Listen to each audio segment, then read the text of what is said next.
स्वागत है स्टूडेंट आप सभी का अपने यूट्यूब चैनल प्रतिभा क्लासेस में।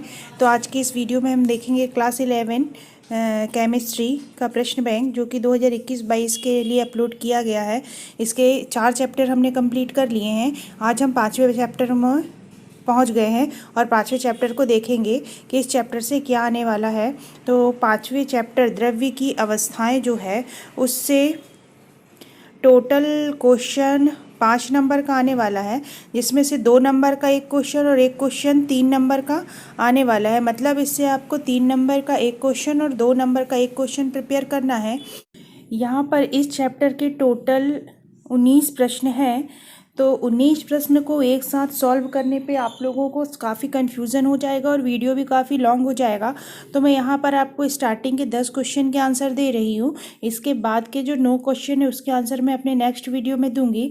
तो वीडियो स्टार्ट करने के पहले यदि अभी तक आपने मेरे चैनल को सब्सक्राइब नहीं किया है तो चैनल को सब्सक्राइब कर दीजिए और बेल आइकन को भी प्रेस कर दीजिएगा ताकि इसी तरह के वीडियो के लेटेस्ट नोटिफिकेशन आप लोगों को मिलते रहें। तो चलिए स्टार्ट करते हैं आज का वीडियो। तो यहाँ पर हमारा पहला क्वेश्चन है 30 डिग्री सेल्सियस तथा 1 बार दाब पर वायु के 500 डेसीमीटर क्यूब आयतन को 300 डेसीमीटर स्क्वायर तक संपीड़ित करने के लिए कितने न्यूनतम दाब की आवश्यकता होगी।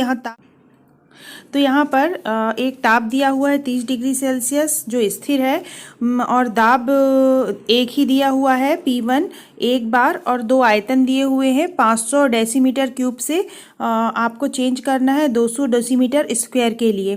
तो यहाँ पर हम बॉयल के नियम का उपयोग करेंगे। P1 V1 बराबर P2 V2, इसमें आप वैल्यू रख के कैलकुलेट कर सकते हैं। P2 का मान आंसर आएगा 2.5 बार। इसके बाद अगला क्वेश्चन है हमारा 35 डिग्री सेल्सियस ताप तथा 1.2 बार पर 120 मिलीलीटर धारिता वाले पात्र में किसी गैस की निश्चित मात्रा भरी है।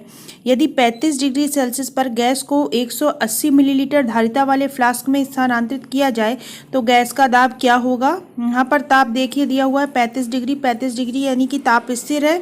यहाँ पर 2 आयतन दिए हुए हैं। V1 मान लीजिए 120 है और V2 मान लीजिए 180 है और दाब यहाँ P1 दिया हुआ है आपका 1.2 बार। तो आपको P2 ज्ञात करना है। तो बॉयल के नियम V1 बराबर P2 V2 में आप वैल्यूज़ रख कर कैलकुलेट करेंगे तो आंसर आएगा 0.8 बार। अब बढ़ते हैं अपने अगले क्वेश्चन के लिए। तो अगले क्वेश्चन है हमारा 0 डिग्री सेल्सियस तथा 2 बार दाब पर किसी गैस के ऑक्साइड का घनत्व 5 बार दाब पर डाई नाइट्रोजन के घनत्व के समान है। तो ऑक्साइड अणु का भार क्या होगा। यहाँ पर ताप दिया हुआ है 0 डिग्री सेल्सियस जो कि स्थिर है।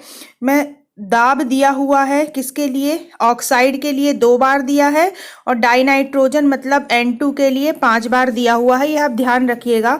अब हम देखते हैं घनत्व बराबर क्या होता है M into P upon R into T। M क्या होता है, मॉलिक्यूलर मास होता है या वेट होता है और P क्या होता है, प्रेशर होता है। तो N2 के लिए डाई नाइट्रोजन के लिए मॉलिक्यूलर वेट हम जानते हैं कितना होता है 28 होता है और प्रेशर कितना दिया हुआ डाई नाइट्रोजन के लिए 5 बार दिया हुआ है। तो यहाँ पर आप वैल्यू रखेंगे और RT स्थिरांक होते हैं।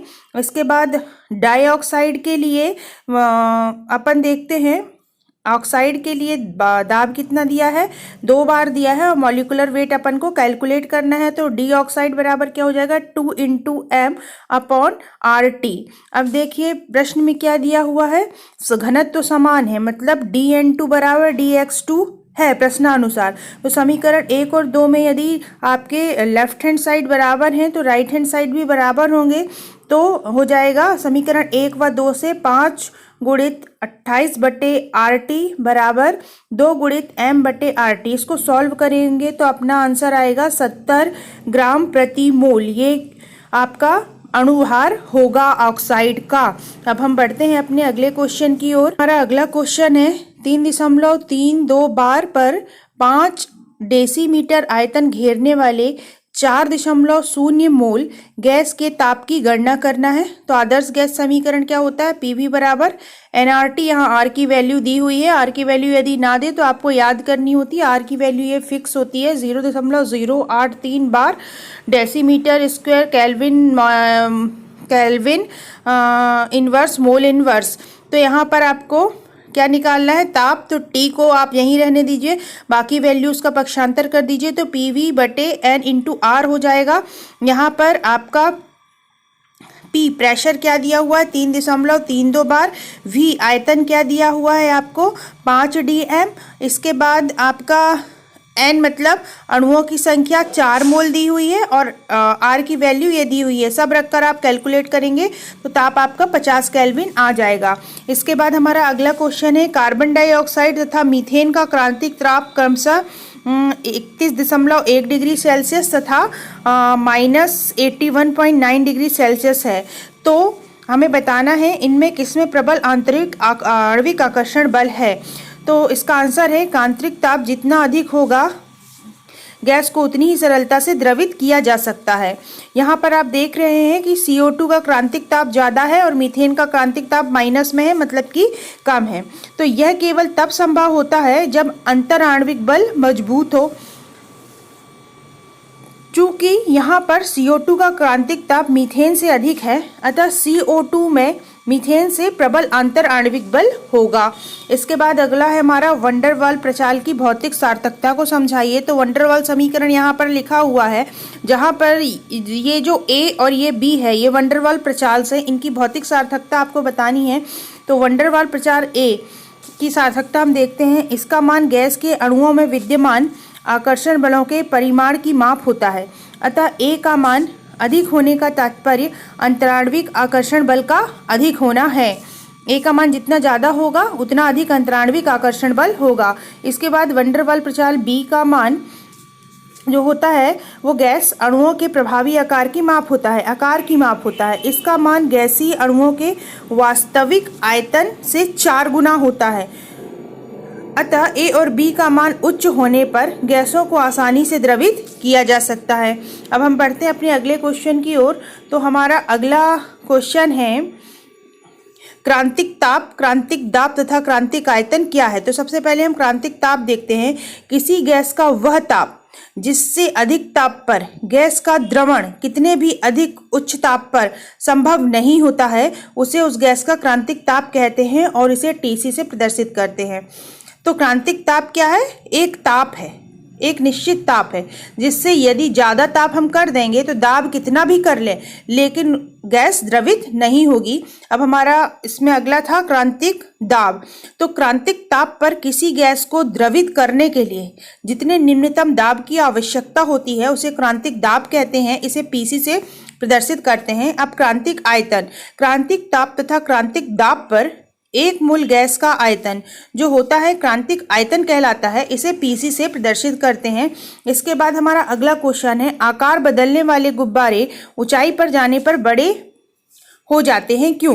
तो बॉयल के नियमानुसार हम क्या देखते हैं, V व्युत्क्रमानुपाती होता है P का।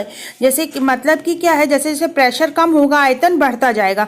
अब ऊंचाई पर हम जैसे जैसे ऊंचाई बढ़ती है वायुमंडलीय दाब घट जाता है, इसलिए आयतन बढ़ जाता है। अब हमारा अगला क्वेश्चन है क्या कार्बन मोनोऑक्साइड और ऑक्सीजन के मिश्रण में डाल्टन के आंशिक दाब का नियम उपयोग कर सकते हैं। तो डाल्टन का जो आंशिक दाब का नियम होता है केवल उन गैसों के लिए लागू होता है जो आपस में क्रिया नहीं करती हैं। यहाँ पर कार्बन मोनोऑक्साइड और ऑक्सीजन क्रिया करके कार्बन डाइऑक्साइड बना लेती है, इसलिए यहाँ पर डाल्टन के आंशिक दाब का नियम का उपयोग नहीं किया जा सकता। अब इस वीडियो का हमारा लास्ट क्वेश्चन है गीली व शुष्क हवा में कौन भारी होती है। तो यहाँ आपको देखने से या आप ऐसे लॉजिकल सोचेंगे तो आपको लगेगा गीली हवा भारी होती है, लेकिन ऐसा नहीं होता है।